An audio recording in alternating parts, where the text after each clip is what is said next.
आज हम आप लोगों को एक कथा सुनाने जा रहा हूं जो सुनने मात्र से आपके जीवन में सुख, संपत्ति और धन की प्राप्ति होगी। तो चलिए कथा को शुरू करता हूं।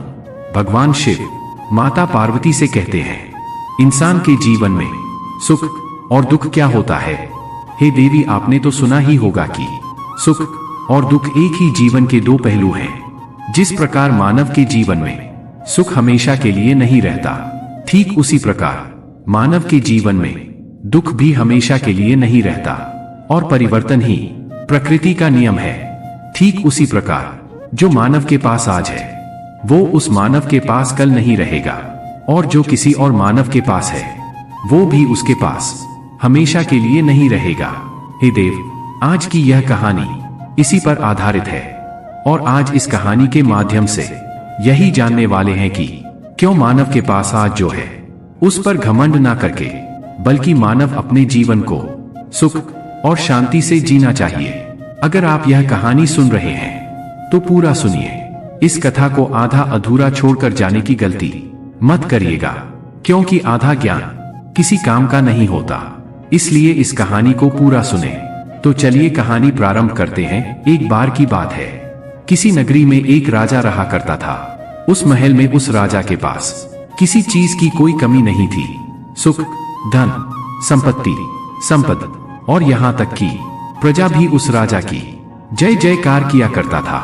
एक दिन उस राजा ने अपने महल में के सभी विद्वान पंडितों को एक साथ बुलाया और उनसे कहा कि बताइए, क्या कोई ऐसा मंत्र है जो हर परिस्थिति में, हर स्थिति में, हर जगह, हर समय, हर खुशी में, हर दुख में, हर हार में और हर जीत में, लगभग हर प्रकार के सवाल में बस वही एक उत्तर काम आता।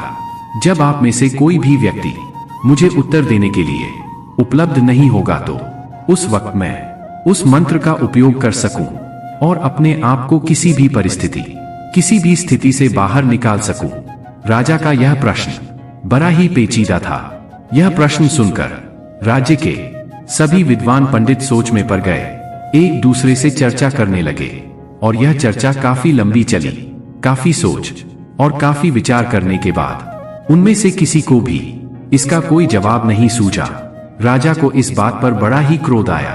राजा ने कहा, क्या इस महल में कोई भी ऐसा व्यक्ति उपस्थित नहीं है जो मेरे इस सवाल का जवाब दे सके। तभी वहां पर एक बूढ़ा व्यक्ति बैठा हुआ था।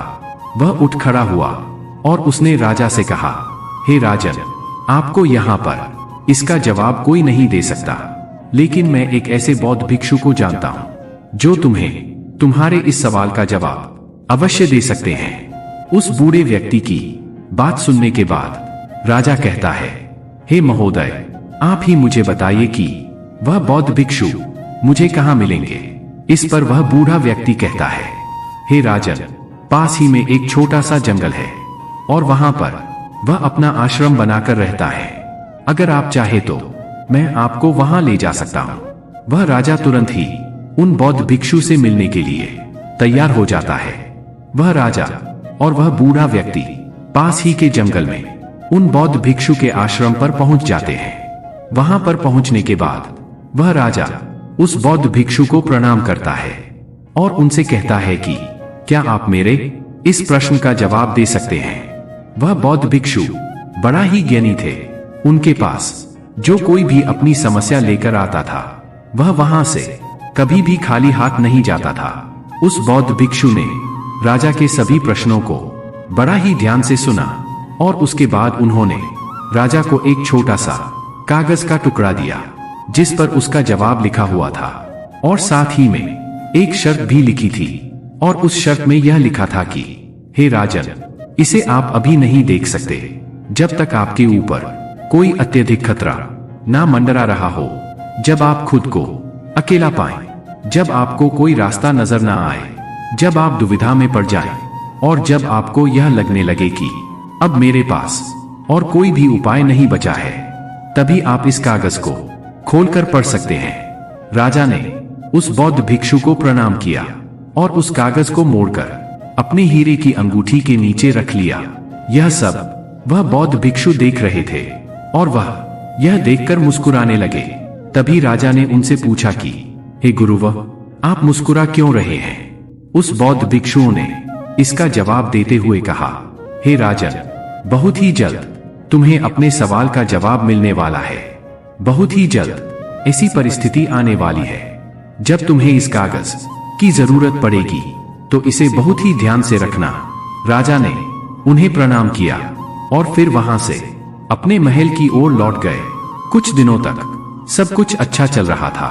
राजा और उनका साम्राज्य किसी चीज की कोई कमी नहीं थी।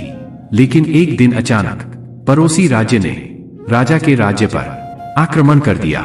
राजा और उसकी सेना ने बहादुरी से लड़ाई की, लेकिन राजा इस लड़ाई को हार गए। राजा को अपनी जान बचाने के लिए घोड़े पर सवार होकर वहां से भागना पड़ा, लेकिन दुश्मन राज्य का राजा ने उनका पीछा नहीं छोड़ा। वे उनका पीछा लगातार कर रहे थे और लगातार उनके करीब आते जा रहे थे।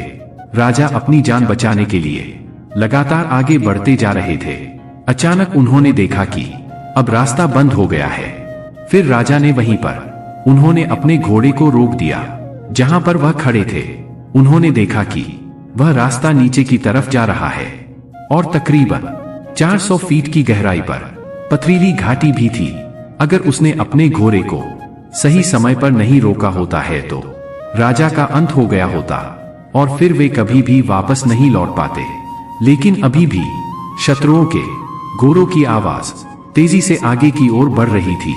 अब तो राजा का दिल जोरों से धड़क रहा था। बेचैनी बढ़ती जा रही थी। राजा को कुछ भी समझ नहीं आ रहा था कि वह कहां जाए। कोई भी रास्ता उन्हें नहीं दिख रहा था। तभी अचानक राजा ने देखा कि उसकी अंगूठी में लगा हुआ हीरा धूप से चमक रहा है और उसी अंगूठी के नीचे राजा ने वह संदेश भी छुपा रखा था जो राजा को याद आ गया। राजा ने अपनी हीरे की अंगूठी को निकाला और संदेश को पढ़ना शुरू किया। उस छोटे से कागज के टुकड़े में लिखा था कि यह समय भी बीत जाएगा। राजा ने इसे एक बार पढ़ा, फिर दोबारा पढ़ा और ऐसा करके उन्होंने कई बार इसे पढ़ा और इसे समझने की कोशिश की। तब उस राजा को यह एहसास हुआ कि यह बात बिल्कुल सही है। कुछ दिन पहले मैं अपने राज्य में आनंद ले रहा था। सुख, धन, संपत्ति, साम्राज्य सब कुछ मेरे पास था और आज मेरे पास कुछ भी नहीं है। मेरे पास वो मेरा राज्य भी नहीं है और ना ही मेरे पास अब कोई चीज बचा हुआ है। आज मैं अपनी जान बचाने की कोशिश कर रहा हूं और मेरे सुख के वो दिन बीत गए हैं। ठीक उसी प्रकार यह भी समय नहीं रहेगा और खतरे के यह जो 2 दिन है यह भी बीत जाएंगे। उस राजा के चेहरे पर उनके मन में एक अजीब सी शांति छा गई। वह राजा वहीं पर खड़ा रहा। राजा को वह संदेश समझ में आ चुका था जिससे राजा के मन को बड़ी ही शांति मिली थी। राजा यह भी भूल चुके थे कि उनका शत्रु पीछा कर रहा है। राजा वहीं पर बैठकर कुछ देर आराम करते रहे। कुछ देर बाद उन्हें यह एहसास हुआ कि उनके पीछे उनके शत्रु लगे हुए थे, जिनके घोड़ों की आवाज तेजी से उनके तरफ बढ़ रही थी, लेकिन अब वह धीरे धीरे कम हो रही है। ऐसा प्रतीत हो रहा था कि मानो वे लोग उस जगह के किसी और हिस्से में चले गए थे और जहां पर वह राजा बैठे थे वहां पर उनका कोई भी शत्रु नहीं पहुंच पाया। वह राजा बड़ा ही समझदार था। उसने कुछ दिनों तक अपना जीवन छोटा मोटा काम करके चलाया, लेकिन राजा ने अभी हार नहीं मानी थी। राजा ने अपनी सेना को फिर से इकट्ठा किया, युद्ध के लिए तैयार किया और शत्रुओं पर आक्रमण कर दिया। वह सोचने लगा कि मैं सबसे समझदार हूं और सर्वश्रेष्ठ राजाओं में से एक हूं, मुझे हराना संभव नहीं है। इस तरह का स्वागत और सत्कार देखकर राजा के मन में अहंकार का उत्पन्न होने लगा। तभी अचानक वह हीरे की अंगूठी धूप में फिर से चमकने लगी। राजा को फिर से याद आया कि उसके नीचे एक संदेश पड़ा हुआ है। राजा ने उस अंगूठी को निकाला और संदेश को फिर से पढ़ा। उस संदेश में लिखा था कि यह समय भी गुजर जाएगा। वह राजा बिल्कुल मौन हो गया। उसके मन में फिर से एक शांति सी छा गई। राजा का चेहरा अहंकार से पूर्ण परिवर्तन से होकर गुजरा। वह पूरी तरह से विनम्रता की स्थिति में चला गया। उसने सोचा कि यह भी नहीं रहेगा, यह भी गुजर जाएगा। इसका मतलब यह भी मेरा नहीं है। हार मेरी नहीं थी, जीत भी मेरी नहीं है। तो मैं केवल यह सब देखने वाला हूं।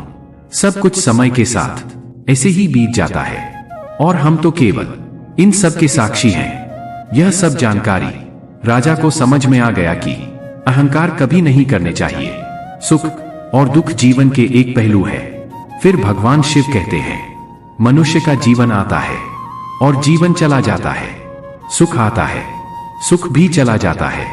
दुख आता है, दुख भी चला जाता है। यह सब लम्हे यूं ही गुजर जाएंगे। इसलिए इस सब के साथ यदि इंसान अपने जीवन में देखें और चुपचाप उन सभी चीजों का मूल्यांकन करें तो मनुष्य पाएंगे कि यह समय भी गुजर जाएगा। अपने जीवन में खुशी और जीत के बारे में सोचो, दुख और हाल के पलों के बारे में सोचो। क्या वो स्थायी थे? बिल्कुल नहीं। वे सब आए और चले गए। ठीक उस राजा की तरह भी नहीं रहेगा और बीत जाएगा। समय इसी तरह से बीतता चला जाता है। जीवन यूं ही गुजर जाता है। इस प्रकृति में कुछ भी स्थायी नहीं है, सब कुछ बदलता है। मानव को परिवर्तन के इस नियम को स्वीकार करना चाहिए। इस पर मानव को अपने नजरिए से विचार करना चाहिए। मनुष्य के जीवन में भी ऐसे कई पल आते हैं जिन्हें मनुष्य अपने जीवन से कभी भी जाने नहीं देना चाहते हैं। लेकिन यह जीवन है, यह समय है, यह पल है जो कभी भी नहीं रुकते। जिस प्रकार मनुष्य के जीवन में सुख आता है और चला जाता है, ठीक उसी प्रकार मनुष्य के जीवन में दुख भी आता है और चला जाता है। इसलिए अपने जीवन को वर्तमान में रहकर जीना सीखें, क्योंकि जो पल, जो समय आपके पास अभी है, वह आने वाले समय में आपके पास नहीं होगा और तब आप केवल पश्चाताप ही करते रह जाएंगे। इससे अच्छा यह है कि वर्तमान में रहकर उन हर पलों को खुशी से जियो, जी भर के जियो, क्योंकि आने वाला समय कैसा होगा कोई भी मनुष्य नहीं जानता। आने वाले समय में वह दुखी होंगे या फिर खुश होंगे, यह कोई नहीं बता सकता। लेकिन आज जो आपके पास है, चाहे वह कुछ भी हो, चाहे वह कितने पल, वह आपकी है और उन्हें खुल के जी सकते हो, उसमें खुश रह सकते हो। तो भला मनुष्य इन कीमती पलों को ऐसे ही व्यर्थ क्यों जाने देता है? क्या मानव विचार किया है? सुख और दुख एक ही सिक्के के दो पहलू हैं कि यह कभी भी स्थायी तौर पर नहीं रहेंगे। मानव इस बदलाव के सिर्फ और सिर्फ वह साक्षी हैं। इसका अनुभव करें, समझे और अपने जीवन के हर पल खुशी से जियो। और जब भी कोई कठिन समय परेशान कर रहा हो तो बस एक बात याद रखना कि यह भी ज्यादा समय के लिए नहीं है। इसका भी समय आएगा, किसी ना किसी दिन और किसी ना किसी क्षण यह भी गुजर जाएगा। इतना कहकर भगवान शिव कहानी को समाप्त करते हैं। वीडियो अगर पसंद आया हो तो वीडियो को लाइक और हमारे चैनल को सब्सक्राइब करें और अपने दोस्तों एवं रिश्तेदारों के पास अवश्य शेयर करें। मिलते एक नए वीडियो के साथ, तब तक के लिए आप लोगों का बहुत बहुत धन्यवाद। हर हर महादेव।